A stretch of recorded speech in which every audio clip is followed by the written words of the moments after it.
জি 24 ঘন্টায় স্বাগত। Jack অলিবল studio থেকে আপনাদের সঙ্গে আমি শুভদীপ। শুরু করছি 3:03 খবর। আমি শুভদীপ আপনাদের জানাবো মনোজিতের কথা। কীর্তিমান মনোজিৎ মিশ্র, যে মনোজিৎ মিশ্র এই কসবা ল কলেজে একের পর এক কীর্তি স্থাপন করে গিয়েছে এবং একেবারে শেষতম কীর্তির সামনে আসার পরেই মুখোশ খুলছে মনোজিতের। আপনাদের জানাবো 2022 সালের ঘটনা, আর এরপর আরো আপডেট নিয়ে আহিলি থাকছে। ধন্যবাদ শুভদীপ। আর আপনি জানাবো যে কসবা কাণ্ডের গতি প্রকৃতি ঠিক কত দূর, এরপর আপনাদের সঙ্গে থাকবে সৈকত।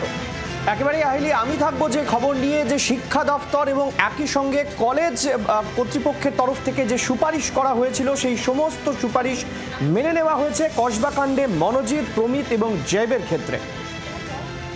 একেবারে সেই আপডেট তো আপনাদের সামনে রাখবেই সৈকত। তবে তার আগে মনোজিতের কীর্তি একটু জানাই আপনাদের। 2022 সাল, আজ থেকে বছর 3 আগেকার কথা। এই 2022 সালের মনোজিৎ মিশ্রর কীর্তির সামনে আসছে। এফআইআর হয়েছিল এই মনোজিতের বিরুদ্ধে। কসবা ল কলেজে মনোজিতের যে কীর্তি ছিল সেই সময় আপনাদের জানাই, সেখানে এক ছাত্রীকে চড় মেরেছিল মনোজিৎ। ছাত্রীর জামাও ছিঁড়ে দিয়েছিল এই মনোজিৎ মিশ্র আর তার গ্যাং। কসবা থানায় দায়ের করা হয়েছিল অভিযোগ। যদিও এই অভিযোগ সত্ত্বেও মনোজিৎ মিশ্রের বিরুদ্ধে কোনো ব্যবস্থা নেয়নি পুলিশ। আর এখানেই তো প্রশ্ন, কোন জাদু বলে পার পেয়ে যাচ্ছিল মনোজিৎ? একের পর এক কাণ্ড ঘটানোর পরেও মনোজিৎ মিশ্রের বিরুদ্ধে একাধিক অভিযোগ। কলেজের এক প্রাক্তনী, এর আগে তার উপরে কি নির্যাতন চলেছিল সেই অভিযোগ করেছিলেন সোশ্যাল মিডিয়া, আপনাদের এর আগে দেখিয়েছিলাম। আর এবার 2022 সালের এই ঘটনা, যেখানে এফআইআর হয়েছিল এক ছাত্রীর জামা ছিঁড়ে দেওয়া, তাকে চড় মারার অভিযোগ। একেবারে দৌরাত্ম চলতো মনোজিৎ মিশ্রর, অবাধ দৌরাত্ম এই কসবা ল কলেজে। কিভাবে মনোজিতের বিরুদ্ধে কেন পুলিশ কোনো ব্যবস্থা নেয়নি 2022 সালের সেই এফআইআরে? একটু জানার চেষ্টা করবো। রণয় তেওয়ারি আমাদের প্রতিনিধি রয়েছেন আমাদের সঙ্গে। রণয়, 2022-এর এই ঘটনায় এফআইআর হলেও কোনো ব্যবস্থা নেওয়া হয়নি মনোজিৎ মিশ্রের বিরুদ্ধে। তোমার কাছে একটু জানতে চাইবো ঠিক কি ঘটেছিল সেই সময় 2022 সালে।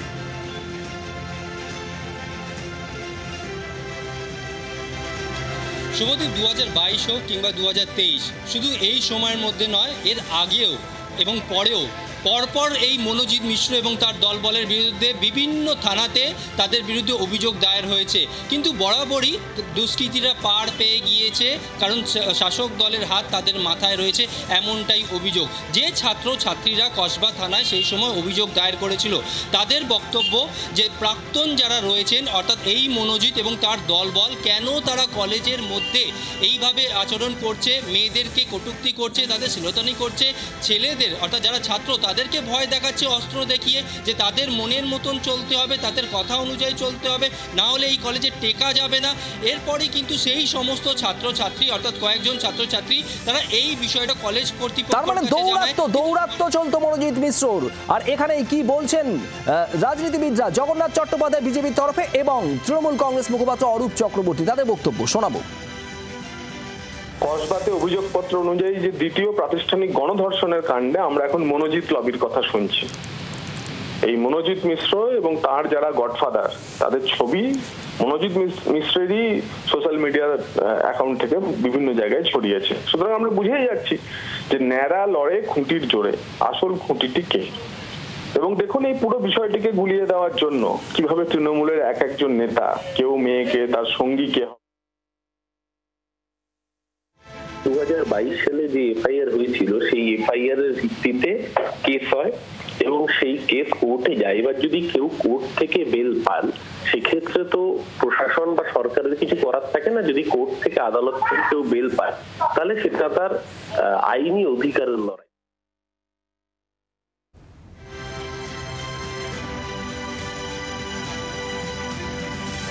শুভদীপ আপনাদের সামনে তুলে ধরছিল কসবা কাণ্ডে মূল অভিযুক্ত মনোজিৎ, তার দৌরাত্মের কথা। আর এই কসবা কাণ্ড সামনে আসার পর পুলিশের কি ভূমিকা, সেটা আপনাদের সামনে আমরা তুলে ধরবো। ইতিমধ্যেই আপনারা জানেন তদন্ত শুরু হয়েছে। 12 ঘন্টার মধ্যেই যারা অভিযুক্ত তাদেরকে পুলিশ তাদের হেফাজতে নিয়েছে। আর ইতিমধ্যেই 17 জনের একটি তালিকা তৈরি হয়েছে।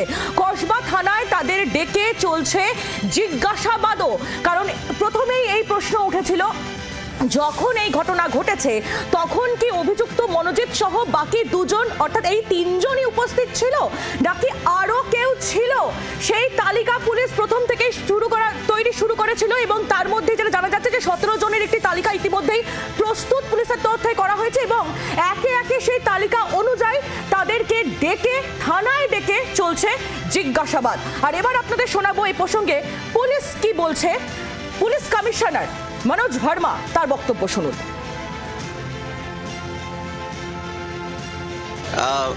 যেহেতু কেস খুব সেন্সিটিভ আছে তো কেসের ইনভেস্টিগেশন ডিটেলস আমি বলতে চাইছি না এই মুহূর্তে। খুব ইম্পর্ট্যান্ট, মানে আমাদের কাছে প্রচুর ডেটা এসছে, ওটা অ্যানালিসিস হচ্ছে। কোনোভাবে যাতে তদন্তের কোনো রকম কোনো এফেক্ট না পড়ে সেই জন্য এখানে বলা উচিত হবে না। তো ইনভেস্টিগেশনের ব্যাপারে আমি কিছু বলবো না এই মুহূর্তে। But yes, all necessary actions जा एक्शन करा दरकार आज जो एक्शन पुलिस को लेना चाहिए वो अभी तक लिए गए हैं। एंड मैं ये एश्योरेंस देना चाहता हूँ कि और फर्दर जो इन्वेस्टिगेशन जो चल रही है उसमें जो भी इन्वेस्टिगेशन के हिसाब से जो करना चाहिए वो किया जाएगा। কলকাতা পুলিশ কমিশনার মনোজ ভার্মা তার বক্তব্য আমরা শুনছিলাম। তিনি একবারে পরিষ্কার করে বলে দিলেন যে যা যা কসবা কাণ্ডের ক্ষেত্রে যা যা প্রয়োজনীয় তদন্তের জন্য প্রয়োজনীয় যা যা পদক্ষেপ সেই সমস্ত পদক্ষেপ নেওয়া ইতিমধ্যেই হয়েছে এবং ভবিষ্যতেও তাই করা হবে। এই প্রসঙ্গে আমরা আলো কথা বলবো। দেবাঞ্জন আমাদের প্রতিনিধি সরাসরি রয়েছেন আমাদের সঙ্গে। দেবাঞ্জনের কাছ থেকে আরো বিস্তারিত আপডেট জেনে নেওয়ার চেষ্টা করি। দেবাঞ্জন, ইতিমধ্যেই এই কসবা কাণ্ডের তদন্তের জন্য 17 জনের একটি তালিকা তৈরি হয়েছে এবং তাদেরকে থানায় ডেকে যাবতীয় জিজ্ঞাসাবাদও শুরু হয়েছে। আর কি আপডেট তোমার কাছে রয়েছে?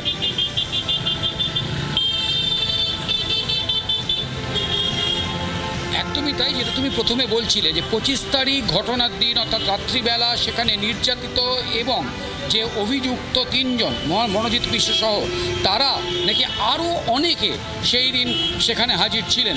পুলিশ কিন্তু সিডিআর এবং সিসিটিভি ফুটেজ দুই খতিয়ে দেখার পর পুলিশ জানতে যে 17 জনের তালিকা তৈরি করেছে এবং তার মধ্যে পুলিশ জানতে পেরেছে যে ঘটনার ওরকম নারকীয় ঘটনার পরের দিন সকালে অভিযুক্ত মনোজিৎ সে ফোন করেছিলেন কলেজের ভাইস প্রিন্সিপালকে। এরকম 17 জনের তালিকা রয়েছে এবং তার মধ্যে কলেজের ছাত্রছাত্রীরাও রয়েছে এবং তাদেরকে কিন্তু তাদের কয়েকজনের সাথে জিজ্ঞাসাবাদ করেছে। তাদেরকে আজকেও তাদের কয়েকজনকে ডাকা হয়েছে কসবা থানায়। এই মুহূর্তে ডিসি এসএসডি বিদিশা কলিতা দাশগুপ্ত তিনি নিজে কসবা থানায় রয়েছেন এবং কলকাতা পুলিশের অফিসাররা এবং কসবা থানার অফিসাররা তারা কিন্তু এই ছাত্রছাত্রীদের সঙ্গে কথা বলে জানার চেষ্টা করছেন যে ঘটনার দিন তা আর কেউ ছিল কিনা বা ঠিক কী ঘটেছিল এবং এর পিছনে আরও কোনো বড় চক্র বা বড় কোনো দুষ্ট চক্র কাজ করছে কিনা পুরো ব্যাপারটা মূলে যাওয়ার চেষ্টা করছেন তদন্তকারী অফিসাররা। একেবারে দেবাঞ্জন, তুমি আমাদের সঙ্গে থাকো।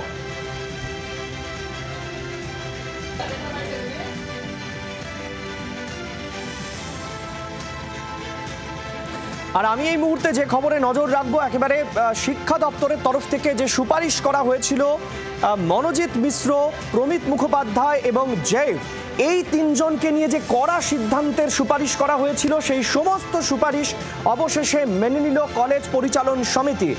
সাউথ ক্যালকাটা ল কলেজ পরিচালন সমিতির বৈঠকে সিদ্ধান্ত নেওয়া হয়েছে জেভ এবং প্রমিত, যারা কিনা মনোজিতের সঙ্গে এই ঘটনায় ওতপ্রোতভাবে জড়িত ছিল, সাহায্য করেছিল, তাদেরকে একেবারে বহিষ্কার করা হলো।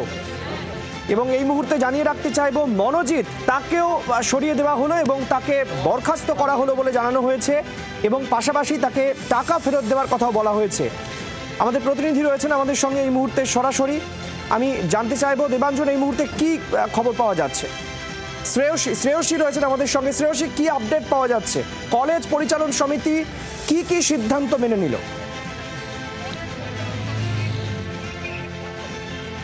একেবারে দেখো, আজকে ঘটনা বিষয়টা প্রকাশ্যে আসার পরে আজকেই কিন্তু প্রথম কলেজের যে গভর্নিং বডি সেই গভর্নিং বডি মিটিংয়ে বসেছিল এবং সেখানেই কিন্তু একাধিক সিদ্ধান্ত নেওয়া রয়েছে এবং সেই সিদ্ধান্তের মধ্যে অবশ্যই বলা যেতে পারে যে উচ্চশিক্ষা দপ্তর যে সুপারিশ করেছিল সেই সুপারিশে কিন্তু একটা স্পষ্ট ছায়া রয়েছে। কার্যত বলা যেতে পারে যে উচ্চশিক্ষা দপ্তরের সুপারিশ মেনেই কিন্তু সেক্ষেত্রে দেখা যাচ্ছে গভর্নিং বডি আজকে মূল যে অভিযুক্ত মনোজিৎ তাকে বরখাস্ত করছে। বাকি 2 অভিযুক্ত ছাত্র যারা এই মুহূর্তে কাস্টাডিতে রয়েছে তাদেরকে কলেজ থেকে বহিষ্কার করা হচ্ছে। কলেজের ক্ষেত্রে বলা হচ্ছে যে দুপুর 2টোর পরে কলেজে কেউ থাকতে পারবে না। শুধু তাই নয়, আইডেন্টিটি কার্ড ছাড়া কেউ কলেজে ঢুকতে পারবে না। এক স্টুডেন্টের যদি কলেজে ঢুকতে হয় তাহলে নির্দিষ্টভাবে আগে থেকে পারমিশন নিতে হবে। কলেজের যে নিরাপত্তা সংস্থা তারা দায়িত্ব ছিল নিরাপত্তার জন্য, তাদেরকে বরখাস্ত করা হচ্ছে, নতুনভাবে কলেজের নিরাপত্তা সংস্থা বরাদ দেওয়া হবে। শুধু তাই নয়, গোটা কলেজের ক্ষেত্রে যেটা সিদ্ধান্ত হয়েছে যে এক্ষেত্রে আরেকবার অডিট করা হবে, প্রয়োজনে আরও বেশ কিছু সিসিটিভি ক্যামেরা লাগানো হবে।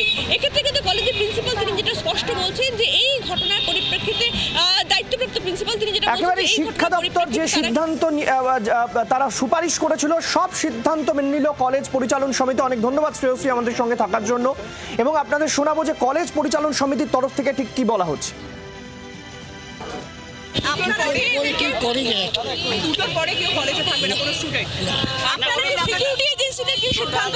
সিকিউরিটি এজেন্সি টার্মিনেট করে নতুন সিকিউরিটি এজেন্সি না, মনোজিৎকে চাকরি থেকে বরখাস্ত করা হয়েছে। ও এতদিন যে টাকা নিয়েছে ওকে কলেজে ফেরত দিতে হবে। আর যে 2জন না 3জন এক্সিস্টিং স্টুডেন্ট ওদের রাশ টিকিট করে দেওয়া, মানে ওরা আর কোনো কলেজে ভর্তি হতে পারবে না। কলেজের মধ্যে সিসিটিভি ক্যামেরা আরো বেশি করে লাগানোর কথা কিছু ভাবা হচ্ছে। টেন্ডারিং এর প্রক্রিয়া আগে থেকে শুরু হয়েছে, কলেজের স্বাভাবিক অবস্থা ফিরে এলে এটা শেষ হবে। কলেজ একটু স্বাভাবিক অবস্থা ফিরে এলে পঠন পাঠন শুরু হবে। কসবা কাণ্ডে তোলপাড় রাজ্য রাজনীতি, আর এরই মধ্যেই এক্সে বিতর্কিত পোস্ট বিজেপি নেতা অমিত মালব্যর, Paschimbanga rape capital of India, এভাবেই এক্স হ্যান্ডেলে পোস্ট করেছেন অমিত মালব্য। তীব্র আক্রমণ অমিত মালব্যর, আর অমিত মালব্যর এই পোস্টেই বিতর্কের ঝড়। সেই পোস্ট আপনারা দেখতে পাচ্ছেন, বিজেপি নেতা অমিত মালব্যর এই পোস্ট, সেখানে এই কসবার ঘটনা এবং সাম্প্রতিক বেশ কয়েকটি ঘটনার কথা, এ রাজ্যে ঘটা ঘটনার কথা উল্লেখ করেই পশ্চিমবঙ্গকে রেপ ক্যাপিটাল অফ ইন্ডিয়া বলে উল্লেখ করেছেন অমিত মালব্য। যদিও এই বক্তব্যের পরেই তীব্র আক্রমণ করেছেন শাসক দল তৃণমূল কংগ্রেসও। মৌমিতা চক্রবর্তী আমাদের প্রতিনিধি রয়েছেন আমাদের সঙ্গে। মৌমিতা, অমিত মালব্যর এই পোস্ট যেখানে রেপ ক্যাপিটাল অফ ইন্ডিয়া বলা হচ্ছে পশ্চিমবঙ্গকে, ঠিক কি বক্তব্য? দেখো, 4 ঘন্টায় বিগত রাজ্যে যে ঘটনা ঘটেছে, ধর্ষণের মতো ঘটনা, সেই সমস্ত 4 ঘন্টার ঘটনা তিনি উল্লেখ করেছেন, যেখানে তিনি লিখেছেন যে পশ্চিমবঙ্গ এই মুহূর্তে রেপ ক্যাপিটাল অফ ইন্ডিয়া। তিনি সন্দেশখালী সহ বেশ কিছু জায়গা 4টি ঘটনা তার উল্লেখ করে তিনি অভিযোগ করেছেন যে এত কিছুর পরেও প্রশাসন চুপ, তৃণমূল কংগ্রেসের কোনো নেতৃত্ব কোনো কথা বলছেন না, পুলিশি অ্যাক্টিভ, এবং রাজ্যে মহিলাদের সঙ্গে বেড়ে চলা এই ঘটনা প্রমাণ করছে অমিত মালব্যের দাবি যে পশ্চিমবঙ্গ এই মুহূর্তে ধর্ষণে সেই জায়গায় দাঁড়িয়ে প্রশাসনের ভূমিকা নিয়ে তিনি প্রশ্ন তুলেছেন, এবং অবশ্যই একটি বিতর্কিত বক্তব্য রাজ্য সম্পর্কে, যেখানে পশ্চিমবঙ্গ এই মুহূর্তে rape capital of India. Moumita, তোমাকে ধন্যবাদ। অমিত মালব্যর এই পোস্টের তীব্র প্রতিক্রিয়া দিয়েছে শাসক দল তৃণমূল কংগ্রেস। আপনাদের শোনাবো তৃণমূল কংগ্রেস নেতা দেবাংশু ভট্টাচার্য কি বলেছেন। এরকম একজন অসভ্য লোক যে একটা গোটা রাজ্যকে এভাবে অসম্মান করতে পারে, শুধু মমতা বন্দ্যোপাধ্যায়ের বিরুদ্ধে শত্রুতা, তৃণমূল কংগ্রেসকে অপছন্দ বলে একটা গোটা রাজ্যের নামের সাথে রেপ ক্যাপিটালের মতো একটা শব্দ জুড়ে দিতে যে দুবার ভাবে না, সেরকম রাজনৈতিক দল যদি বাংলার মাটিতে ক্ষমতার স্বাদ পায় তাহলে বাংলাকে তো বিক্রি করে রেখে দেবে।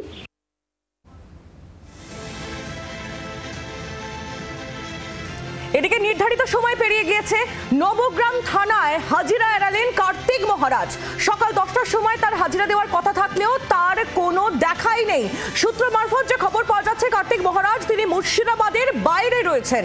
ধর্ষণ, জোর করে গর্ভপাত করানোর অভিযোগে অভিযুক্ত স্বামী প্রদীপ্তানন্দ মহারাজ ওরফে কার্তিক মহারাজ, তাকে থানায় হাজিরার নোটিশ দেয় মুর্শিদাবাদের নবগ্রাম থানার পুলিশ। আজ নবগ্রাম থানায় তার হাজির হওয়ার কথা ছিল, তাকে নোটিশে বলা হয়েছিল সে কথা, কিন্তু তিনি হাজিরা দেননি। কার্তিক মহারাজের বিরুদ্ধে প্রতিশ্রুতি দিয়ে সহবাস, প্রতারণা এবং জোর করে গর্ভপাত করানোর অভিযোগ দায়ের হয়েছে থানায়। আর এই প্রসঙ্গে রাজনৈতিক প্রতিক্রিয়া স্বাভাবিকভাবে উঠে এসছে। বিজেপি নেতা সজল ঘোষ তিনি কি বলছেন শোনাবো।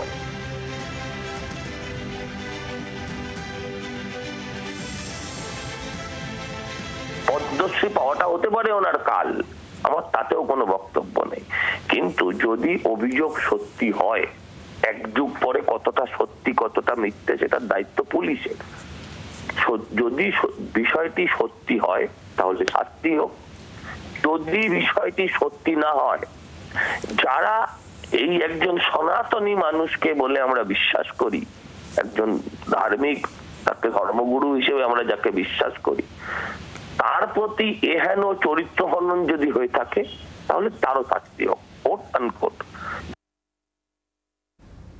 বিজেপি নেতা সজল ঘোষ, তার বক্তব্য আমরা শুনছিলাম। কার্তিক মহারাজ তিনি যদি সত্যিই কোনো অন্যায় করে থাকেন তাহলে তার শাস্তি হোক, আর যদি তিনি কোনো অন্যায় না করে থাকেন, তার যদি চরিত্র হননের চেষ্টা হয়ে থাকে, তাহলে যে বা যারা সেই চেষ্টা করছে তাদেরও শাস্তি হোক, এমনই মন্তব্য করেছেন সজল ঘোষ বিজেপি নেতা। তৃণমূল কংগ্রেস কি বলছে সেটাও শোনাবো আপনাদের। জয়প্রকাশ মজুমদারের প্রতিক্রিয়া শুনুন। মহিলা অভিযোগ করেছেন, কত প্রতিবন্ধকতা এড়িয়ে তবে এই অভিযোগ সামনে আনতে হয়েছিল। সেখানে বিজেপি বলছে না না ওটা কিছু নয়, ওটা কিছু নয়। কারণ অভিযোগটা হচ্ছে কার্তিক মহারাজ বলে একজন, যিনি নিজেকে ভগবান বলেন, আসলে মুখোশের আড়ালে একজন শয়তান। এখানে বিজেপি শুধু তাকে এবং শুভেন্দু অধিকারী তাকে আঁকড়ে ধরে রাজনীতি করার চেষ্টা করছে। এটা খুব নিন্দাজনক কাজ। নবগ্রাম থানায় হাজিরা এড়িয়েছেন কার্তিক মহারাজ। সকাল 10টার সময় তার হাজিরা দেওয়ার কথা থাকলেও তিনি সেখানে যাননি। তিনি হাইকোর্টের দ্বারস্থ হয়েছেন। কি বলেছেন হাইকোর্টের দ্বারস্থ হয়ে কার্তিক মহারাজ, শুনে নিন। বিচার পাবেন? অবশ্যই পাবে, ন্যায়ালয়, কোর্টের নাম ন্যায়ালয়। বিচার পাবেন? অবশ্যই পাবে, ন্যায়ালয়, কোর্টের নাম ন্যায়ালয়। আর এই মুহূর্তে যে খবরে নজর রাখবো, রেলের ভাড়া বাড়লো। এক্সপ্রেস ট্রেনের ক্ষেত্রে বাড়ানো হলো রেলের ভাড়া।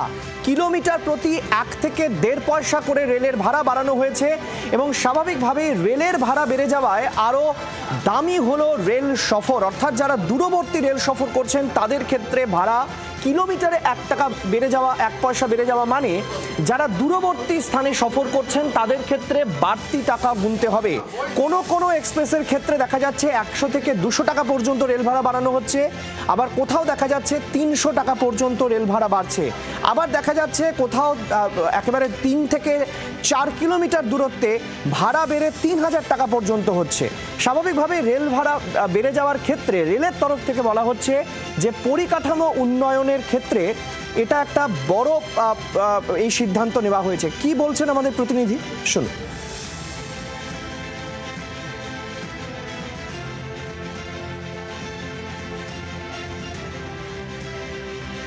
ট্রেনের ভাড়া বেড়ে গেল, রেলে এত অ্যাক্সিডেন্ট, এই পরিকাঠামো আছে ভাড়া বাড়ানো? নিশ্চয়ই আছে, অনেক খরচা আছে, রেলের বাড়ানো উচিত। যেটুকু বেড়েছে তাতে এফেক্টিভ ফেয়ার দেখা যাচ্ছে যে না 450 টাকা পর্যন্ত বাড়বে। তাতে কি আছে, এগুলো এসি ফেসিতে বেশি বাড়বে, আর এমনি প্যাসেঞ্জারদের জন্য লোকাল স্লিপার ক্লাস গরিব মানুষের জন্য কম বাড়বে। দরকার উচিত তো নয় বাড়া, বাট সিনারিও ওয়াইজ দেখা যায় যে যেমন আস্তে আস্তে স্টেজ চেঞ্জ হচ্ছে, প্লেন ফাস্ট হচ্ছে, এবার দেখতে হবে কতখানি বাড়লো। যদি জাস্টিফিকেশন থাকে 5 টাকা 10 টাকা 15 টাকা ওকে, বাট এখানে 50 টাকা যদি বেড়ে যায়, কিন্তু লং জার্নি করলে তো 350। ওটাই বলছি, তাহলে প্রচুর চাপ না। বেসিক অ্যামিনিটিসগুলো ঠিক করা দরকার। আমাদের ট্রেনটা যেমন লেটে ছিল বাট টাইমে ঢুকিয়ে দিয়েছে, এখন কাঞ্চনকোনাটা 2 ঘন্টা লেটে ছিল বাট এখন ঢোকার সময় টাইমে ঢুকিয়ে দিয়েছে। যদি রেগুলারাইজ করা যায় ঠিক আছে। হ্যাঁ, ভাড়া বৃদ্ধির সঙ্গত।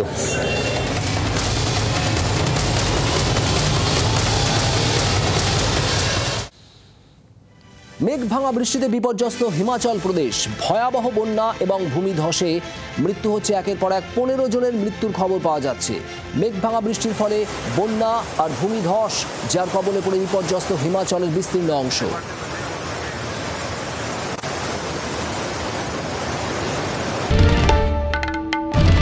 বাংলার আওয়াজ, বাঙালির আবেগ, জি 24 ঘন্টা।